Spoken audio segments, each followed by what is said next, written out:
we're back, and we have answers to your guys' questions on what's going on with the blue truck. Well, the blue truck is still in the fleet, and it is out back looking just amazing. But you guys may ask, what are you doing with the blue truck? Well, I am keeping it. I already pulled the transmission out of it, and the motor's about to come out of it as well. So, if you guys haven't known, Gabe's grandpa, who bought T-King's green dually, blew the 5-speed out of it because 5-speeds are absolutely junk. So, there's the trans out of my blue dually, 6-speed 4-wheel drive that we're putting into Gabe's grandpa's truck. I went out and I bought a 2-wheel drive trans because we build massive trucks without 4-wheel drive. But I got a drop box coming, and I think the truck definitely needed a drop box. So we had to get one of those. And this truck is insanely massive. Here it is. You guys will see in this video, we have a little mishap that happened with the suspension in the rear, but it's nothing we can't fix, just a little mistake I made because I didn't incorporate the dually axle. I built the truss and upper cross member for a single wheel axle because I wasn't thinking, but we got that getting handled. I'll explain later in the video. But this is the ride height of my dually, and Gabe's truck's outside. This is the ride height on 46s. His is on 53. So when I put mine on 64s, I'll tower his on 58s. If you guys know what I mean. I'm about, I'd say 5'8", and I can stand underneath my truck. We could probably stand and put our head through where the transmission goes, through the floor. Oh, actually, hold on, guys. I forgot to get my keys. Oh, I forgot my keys. Now it's stuck up inside there, but you guys get the point. The truck is massive, and we wouldn't want it any other way because we have to have big truck now because we have big cradle. And big cradle means big gearbox. And big gearbox means nice drive shaft angles. And nice drive shaft angles means a lot. So we're gonna do some work on Terrence's truck. I got some things to weld onto that, and then we're going to show you guys what's going on through the rear end. And as you guys seen in the thumbnail, the tires.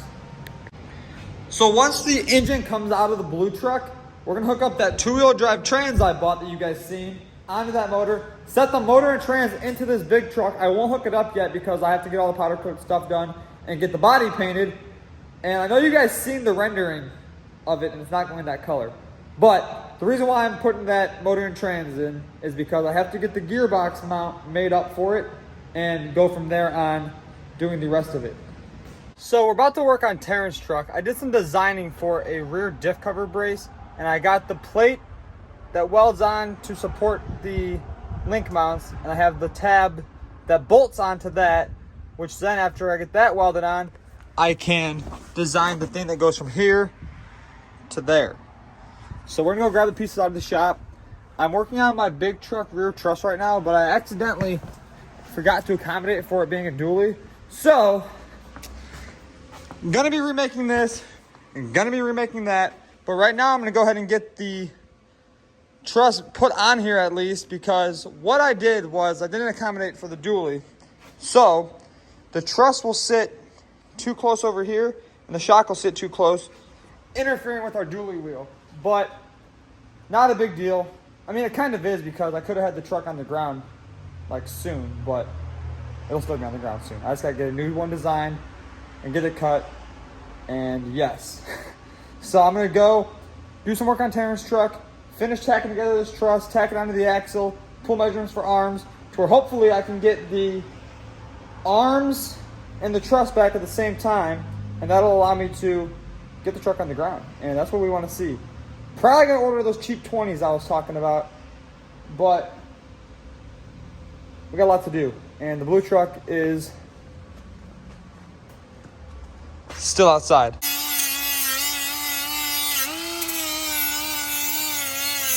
As y'all can see, I just laid some dimes down on the rear truss of my girl's truck. So now this can bolt onto there, and there we have it.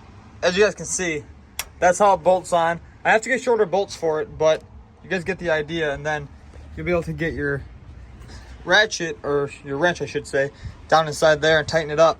And then when you take off your diff cover, you'll take off your diff cover bolts and then take off this, and that'll release the diff cover off of it. And that also braces the truss to the diff cover. That way there's no problems like the pink truck had where the truss kinks or bends from the top. We're waiting for our mango tree to knock one of us in the head. I think it's okay for you to say like an apple, but this is not a mango. I actually don't know what it is. I'll tell you what, this can knock the motherfucker out. Jump! If I jump, it brings me closer to the mango / kiwi / apples. We're just trying to see if I can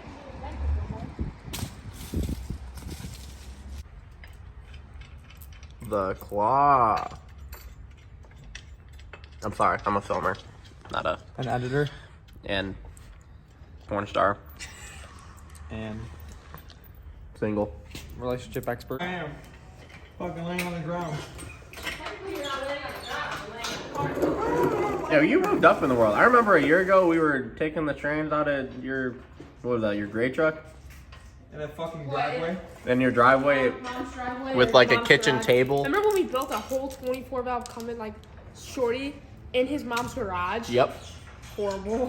And now look at you, you got a whole shop. And you, We were like 19. Still don't know how a fucking belt works. SEMA trucks that we did not own inside the driveway.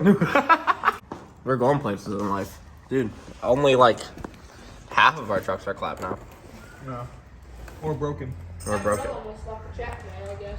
Your grill Oh, almost? yeah, I used your car, by the way, for packing tape at Harbor Freight. Oh, okay. I had to tape her grill to her hood so it didn't fly off. So he texted me, he goes, your girl just left the chat. And I was like, oh, that's sick. Maybe when I told you to fix it the first time, we should have fixed it. Nail. Just needs a nail. Or a screw or whatever. You're gonna put drywall screws in your your SEMA truck?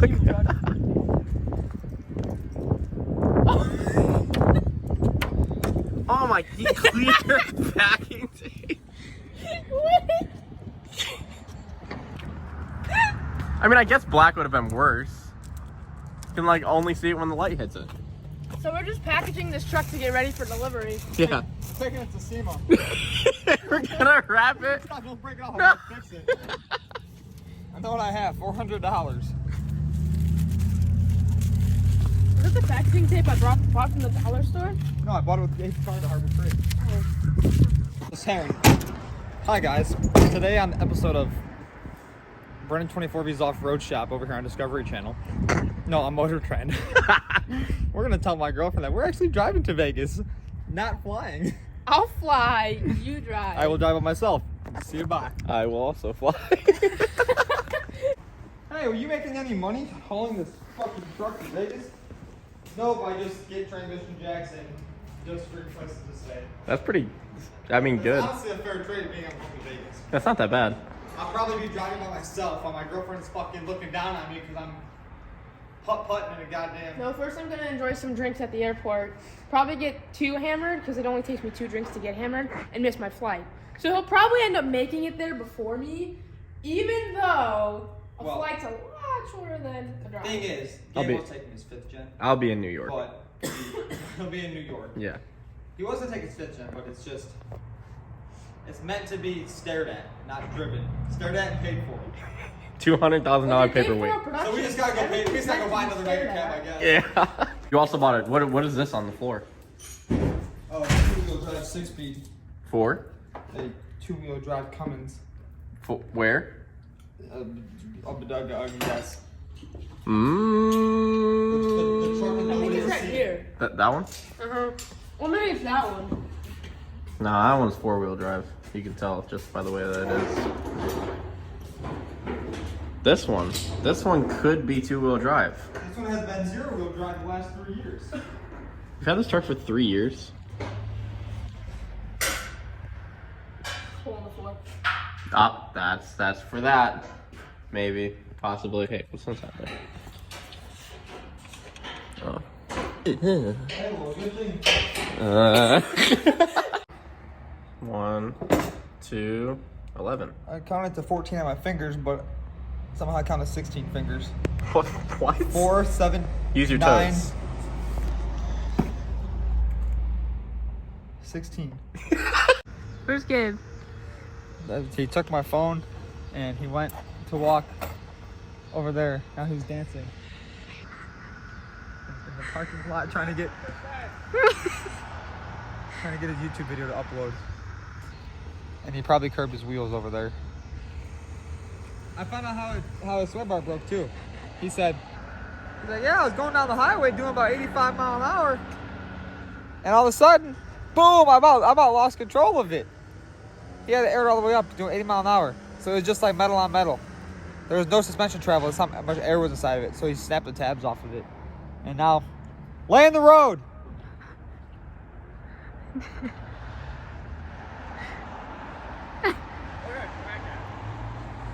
I'm looking at crack that he says. Alright, we got a 6-speed trans to put in, but it's not going our way. And literally not having Wi-Fi. You can just throw on a satellite up in the sky and have Wi-Fi. Imagine having a $200,000 SEMA truck that doesn't have Wi-Fi in it. The fit gen is not here. It has Wi-Fi in it.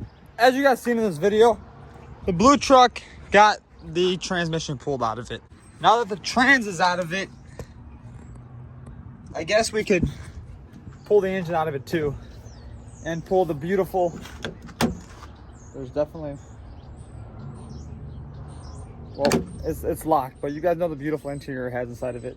We can pull that out too and probably just scrap the rest of the body because it's trashed. But my trailer had a baby, but we won't talk about it.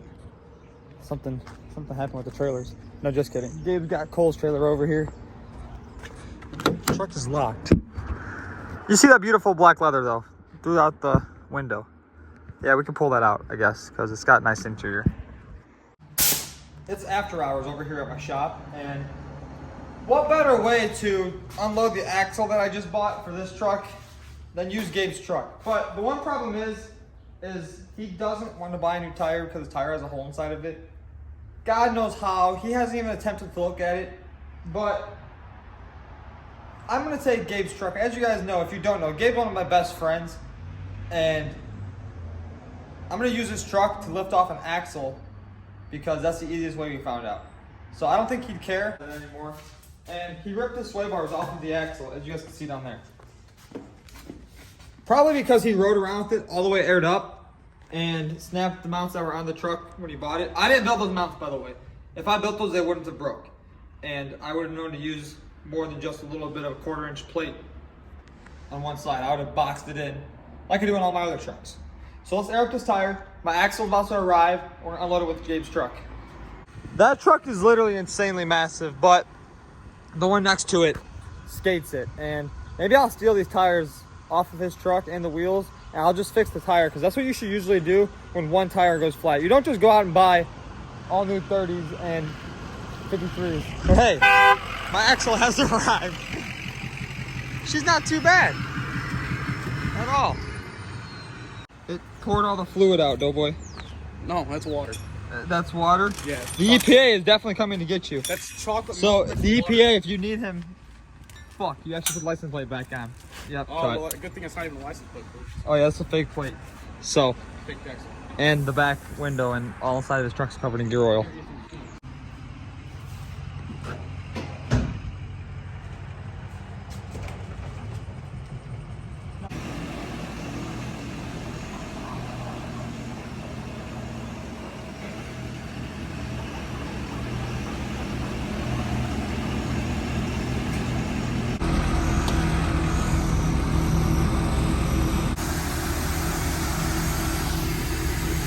We're gonna slam my truck. This is the most redneck ingenuity ever, and it's going to work. I just need that last strap right there. We'll switch a call. rednecks with rich friends. Now we're gonna jump down and see what happens.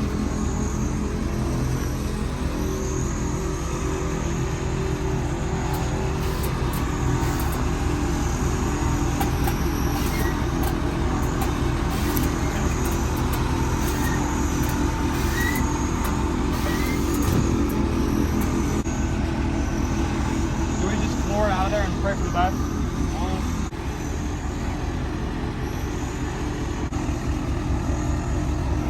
Well, axle is inside and the forklift F450 works amazing. I went ahead and threw on my coilovers because now I can see how much clearance I need for the shock. I have to slide this bolt hole over and I want to make sure it has proper clearance, has proper meat for the metal right here. And I'm going to make this where it comes down, it's going to plate across. I hadn't got to finishing it though, so I had a tab that comes onto here and that's going to bolt in right here as well.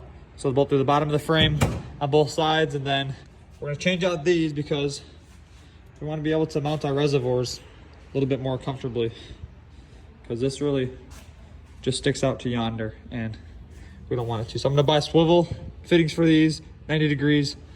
Probably either mount them off to the side of the shock, or we'll come back across to the top of the coilover, whatever looks the best. But then the tab, if I do it on top, will come off the top of here.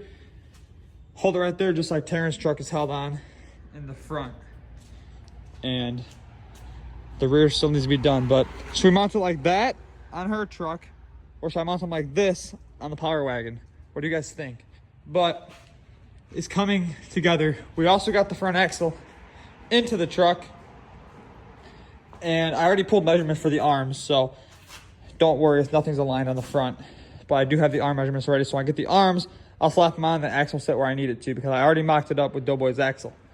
And then we can start working on our steering. I have a drop pitman arm I found online that I need to order, and I need to send off my high steer knuckle to get machined out and done, because right now it's still a stock knuckle. That one gets drilled to 3/4, and we can go ahead and put on one of our tie rods that we have here, weld Heim joints into it, and throw the tie rod on it, and I can get into building the front truss, because I have to see the best way to do it. So when I get the new pitman arm, I'll design the upper cross member to where the pitman arm and the track bar both at the same exact location off the frame. Same thing with here. I get the high steer, put that on, run my tie rod, and then, or no, my drag link, I'm sorry, and then I'll be able to build the truss to the right height I need. So being that it's so big, it's a little bit different because I'm used to building something that's not as massive, and this is about where the truck's gonna sit at right height. So we definitely have some work to do on the front, but I will make sure it doesn't have hydro steering. We'll be able to drive this thing 100 miles an hour down the highway. Maybe 80, because 100 miles an hour probably isn't too safe. So I threw one of Gabe's springs onto my rad flow, and I also stole one of his tires off his truck, because there's my problem. As you guys see, when I said I didn't think about the coilover not being in the right spot, I wasn't lying. So the coilover sits too freaking close to that. So now we're probably going to move it over a couple inches, get the shock mounted somewhere else, which probably won't be an issue. I've got some changing of things to do, and we should be good. Sway bar will still be close. I don't think that'll be a problem if I mount the sway bar there still. I can definitely still mount the arm there for sure. But let's get some stuff redesigned and get it recut. I know you guys want to see what you guys seen inside the thumbnail. That's the tires. They're not brand new. You guys know the truck they're off of. They're temporary. But we're going to order up some cheap 20s like I was talking about. And we're going to throw them on these tires and do some burnouts before the truck is frame off and ready for SEMA. Next year probably, because I'm not making it this year. Here they are. Oh, and Gabe just decided to throw Kings in the back of the shop. So those have to get taken inside. But here's our 46s. We stole them from Gabe Farrell, and they were free, so I took 6 of them. But that's going to end today's video. Thanks for watching. I know we have a lot going on right now, and we're all over the place with trucks, but my big truck is coming together. And I couldn't be more excited because it's been a long time since I've had a big truck, and it's coming together. I'm so excited. We have our shocks already bought. waiting on coilover springs. Well, we're not waiting on them. We're waiting on Brandon to order them. That's the end of the video. Like, subscribe, and see you in the next one.